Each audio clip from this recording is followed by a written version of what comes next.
Mengapa syariat diajarkan kepada semua, tapi makrifat hanya menyentuh hati-hati tertentu, diam-diam, sunyi, dan tersembunyi? Mungkin jawabannya bukan karena ilmu ini sulit, tapi karena tidak semua hati siap. Karena makrifat bukan untuk didengar, tapi untuk dirasakan. Dan tidak semua yang mencari benar-benar dipanggil. Inilah warisan paling rahasia Rasulullah, yang tidak disampaikan lewat kata, tapi diturunkan lewat cinta kepada jiwa yang telah hancur dan pasrah. Sunyi di balik sabda.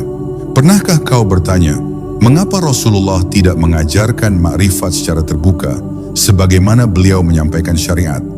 Mengapa tidak ada khutbah panjang yang menjelaskan detail rasa fana atau rincian tentang perjalanan ruh ke hadirat Allah? Apakah ilmu setinggi itu disembunyikan? Ataukah ada rahasia yang hanya bisa terbuka jika hati sudah siap? Ketahuilah, Rasul bukan menyembunyikan, tapi menahan mutiara dari tangan-tangan yang belum tahu nilainya. Makrifat bukanlah pengetahuan yang bisa dicurahkan kepada semua manusia seperti air ke dalam gelas. Ia lebih seperti cahaya yang harus ditangkap oleh mata batin. Bila hati masih tertutup oleh dunia, maka meskipun dia mendengar kalimat-kalimat tertinggi, ia akan menganggapnya dongeng belaka. Maka Nabi pun menahan, bukan karena pelit, tapi karena sayang. Karena bila mutiara disodorkan kepada yang belum siap, maka bukan hanya akan ditolak, tapi akan dihina. Para sahabat Nabi pun tidak semuanya menerima ilmu makrifat secara langsung. Hanya beberapa ruh terpilih yang diberi jalan ke dalam rasa terdalam, seperti Abu Bakar, Ali, Salman Al-Farisi, dan Bilal. Mereka tidak belajar makrifat lewat kata-kata, tapi lewat kejadian demi kejadian yang menggetarkan jiwa. Lewat tangisan dalam sujud, lewat diam di padang pasir, lewat cinta yang meleburkan diri di hadapan kekasih sejati. Makrifat bukan diajarkan, tapi diturunkan dalam sunyi. Jika engkau perhatikan, Rasul lebih banyak berbicara tentang akhlak, ibadah, dan tauhid secara lisan. Tapi ketika berbicara tentang hakikat, beliau menggunakan simbol, isyarat, dan diam. Pernah Rasul bersabda, ada satu ilmu yang jika aku sampaikan, kalian pasti akan memenggal kepalaku. Apakah itu? Itu adalah ilmu rasa yang menembus tirai-tirai akal.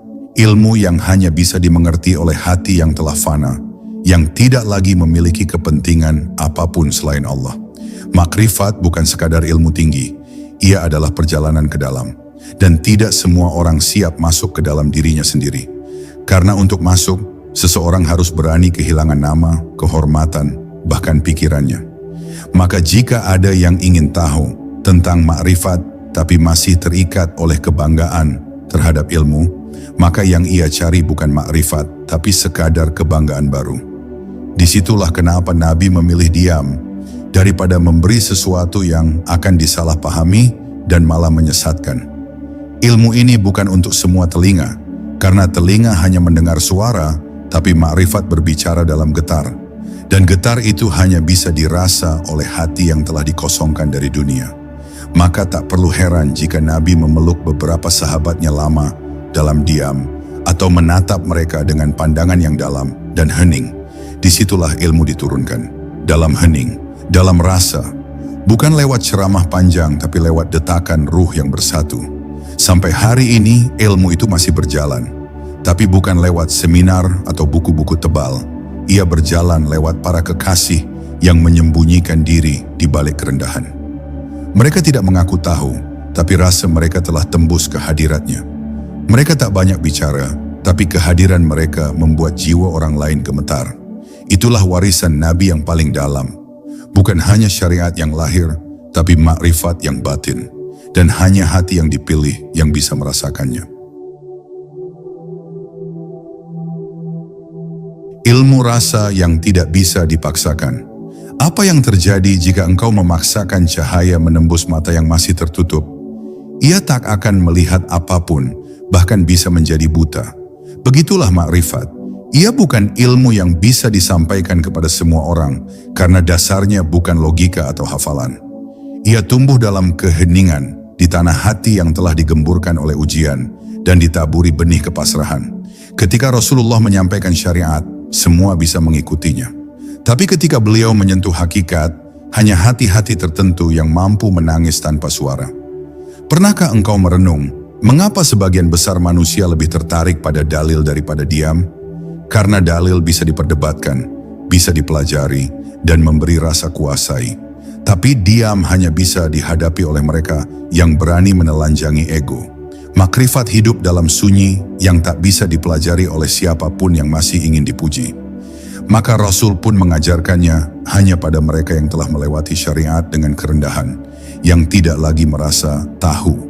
Banyak orang bertanya, kalau memang makrifat itu penting, mengapa tidak ditulis dalam Al-Quran secara eksplisit? Pertanyaan itu lahir dari akal yang terbiasa ingin mengendalikan segalanya. Padahal makrifat bukan benda yang bisa dikemas dalam kalimat. Al-Quran adalah samudera. Bagi mereka yang hanya berenang di permukaan, mereka hanya menemukan hukum.